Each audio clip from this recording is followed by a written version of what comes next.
दोस्तों, कथा संजीवनी में आप सभी का स्वागत है। दोस्तों, एक बार ऐसे ही नारद मुनि के मन में धर्म कर्म से मिलने वाले परिणामों को लेकर मन में अलग अलग प्रकार के विचार आने लगे। तब वह अपने यह विचार लेकर ब्रह्मा जी के पास जाते हैं। नारद जी ब्रह्मा जी के सामने अपने विचार प्रकट करते हुए बोलते हैं, हे परमपिता ब्रह्मा जी, इंसान के द्वारा किए गए दान का फल उसे धरती पर और मरने के बाद किस रूप में मिलता है? तब भगवान ब्रह्मा जी नारद जी के इन सवालों का उत्तर देते हुए कहते हैं कि नारद, जब इंसान बिना किसी लालच भाव से हमेशा के लिए किसी को कुछ देकर उसकी सहायता करता है तो इसे दान कहा जाता है। यह दान कई प्रकार के होते हैं और कई रूप में होते हैं। हृदय से और बिना किसी लोभ के किया गया छोटे से छोटा दान भी उतना ही पुण्य माना जाता है जितना बड़ी से बड़ी वस्तु का दान। और रही बात इन दान के फल की, तो उसका फल उसे मरने से पहले और मरने के बाद दोनों अवस्थाओं में मिलता है। सबसे पहले तो यह जान लो कि मरने के बाद कैसे दान का फल मिलता है। मरने के बाद इंसान की आत्मा को यमलोक के दूत जिस रास्ते से यमलोक ले जाते हैं, वह रास्ते दो प्रकार के होते हैं। एक बेहद सुकून भरा, आरामदायक, जो कि अच्छी और महान आत्माओं के लिए होता है, और दूसरा बेहद कठिन होता है। उस रास्ते पर आत्मा को ठिठुरा देने वाली सर्द हवाएं चलती है।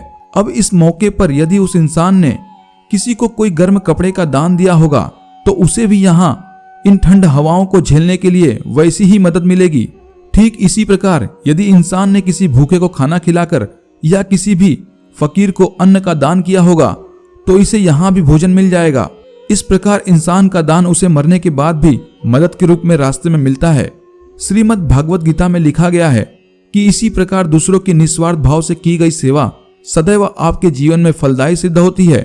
इसी सच्ची सेवा भावना के बदले में दूसरों के मुंह से निकली हुई दुआ, प्रार्थना, आशीर्वाद आपके जीवन के दुख दूर कर देती है और साथ ही आपके लिए स्वर्ग के दरवाजे तक खोल देती है। दूसरी तरफ ब्रह्मा जी नारद को इसी पर एक कहानी भी सुनाते हैं। बहुत समय पहले की बात है कि भगवान शिव की नगरी कही जाने वाली काशी में एक राजा राज करता था। राजा बड़ा ही धार्मिक स्वभाव का था। उसे आध्यात्मिक ज्ञान में बहुत रुचि थी। एक दिन राजा के मन में सवाल आया कि किसी भी इंसान के मरने से पहले और उसके मरने के बाद उसके शरीर के साथ क्या होता है? क्या सच में शरीर में कोई आत्मा होती है? यदि हाँ, तो वह आत्मा कहाँ जाती है और क्या होता है उस आत्मा के साथ? अब राजा अपने इन सवालों को अगले दिन अपने दरबार में उपस्थित सभी लोगों के सामने रखता है। राजा का यह सवाल सुनते ही राज दरबार में उपस्थित राजा के सभी मंत्री और विद्वान निरुत्तर हो जाते हैं, यानी कि राजा के सवालों का कोई सही जवाब नहीं दे पाता।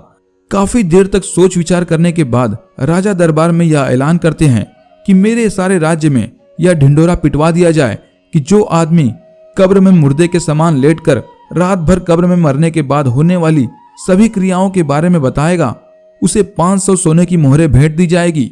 राजा के आदेशानुसार सारे राज्य में ढिंडोरा पिटवा दिया गया।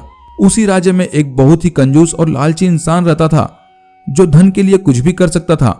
ढिंडोरा पीट रहे लोगों की आवाज और बातें जब इस लालची और कंजूस आदमी के कानों में घुसी तो तुरंत भागता हुआ धन की लालच में राजा के पास पहुंच जाता है और बोलता है, मैं रात भर कब्र में लेटने को तैयार हूं।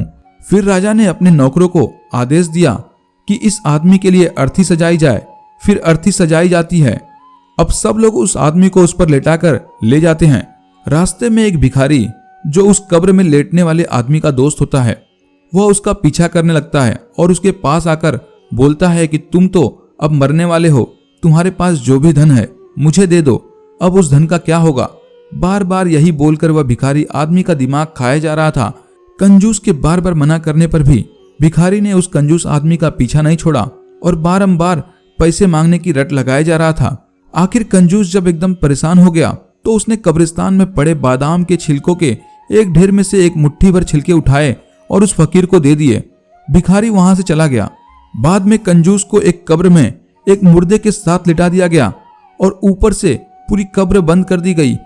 कब्र में बस एक छोटा सा छेद सिर की तरफ इस आशा से कर दिया गया कि यह इससे सांस लेता रहे और अगली सुबह राजा को मरने के बाद का पूरा हाल सुनाए। सभी लोग कंजूस को उस कब्र में लिटाकर चले गए। रात होने पर एक सांप कब्र पर आया और छेद देखकर उसमें घुसने का प्रयत्न करने लगा। कब्र में इस प्रकार की हलचल को देखकर कंजूस समझ गया कि यह तो सांप है। कंजूस घबरा जाता है। इधर सांप जैसे ही कब्र में घुसने की कोशिश करता है तो उस कब्र में बादाम के काफी सारे छिलके सांप के रास्ते का रुकावट बनकर फंस जाते हैं। सांप अब आगे नहीं बढ़ पाता। यानी कब्र के अंदर नहीं घुस पाता है। सांप बहुत प्रयत्न के बाद वापस चला जाता है तो कंजूस आदमी राहत की सांस लेता है। तभी कंजूस आदमी यह सोचता है कि सांप आखिर अंदर क्यों नहीं आ सका। कंजूस आदमी अपना हाथ से टटोलता है तो उसे बादाम के बहुत सारे छिलके फंसे हुए मिलते हैं। उसी समय कंजूस आदमी का दिमाग चकरा जाता है। इसी छिलकों की वजह से आज मेरी जान बची है। शायद यह मेरे उस दान का परिणाम है जो मैंने उस भिखारी को दिए थे। अब कंजूस आदमी समझ जाता है कि दान की वजह से मैं बच गया। दोस्तों, अब सुबह होते ही राजा के सभी नौकर बड़ी जिज्ञासा के साथ कब्रिस्तान आए और जल्द ही कब्र को खोदकर कंजूस को निकाला गया। मरने के बाद क्या होता है यह हाल सुनने के लिए कंजूस को राजा के पास चलने को कहा गया। कंजूस ने राजा के नौकरों की बात को अनसुना कर दिया और तुरंत भागकर सबसे पहले अपने घर पर गया और अपना सारा धन निकालकर सभी गांव के लोगों और भिखारियों में बांट दिया। भिखारी की इस हरकत और दयालुता को देखकर सब लोग हैरान थे। इसके बाद अंत में कंजूस को राज दरबार में पूरा हाल सुनाने के लिए राजा के सामने पेश किया गया।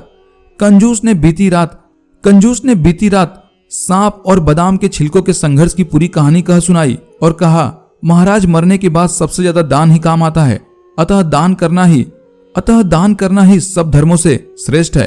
तो दोस्तों, जीवन के इस अद्भुत ज्ञान से भरी यह कहानी आपको कैसी लगी कमेंट करके जरूर बताएं। और दोस्तों, कहानी पसंद आई हो तो वीडियो को लाइक और शेयर भी अवश्य करें और इसी के साथ कथा संजीवनी इस चैनल को सब्सक्राइब कर घंटी के बटन को भी अवश्य दबाएं। तो दोस्तों, मिलते हैं अगले किसी बेहतरीन कहानी के साथ। तब तक के लिए आप सभी का धन्यवाद।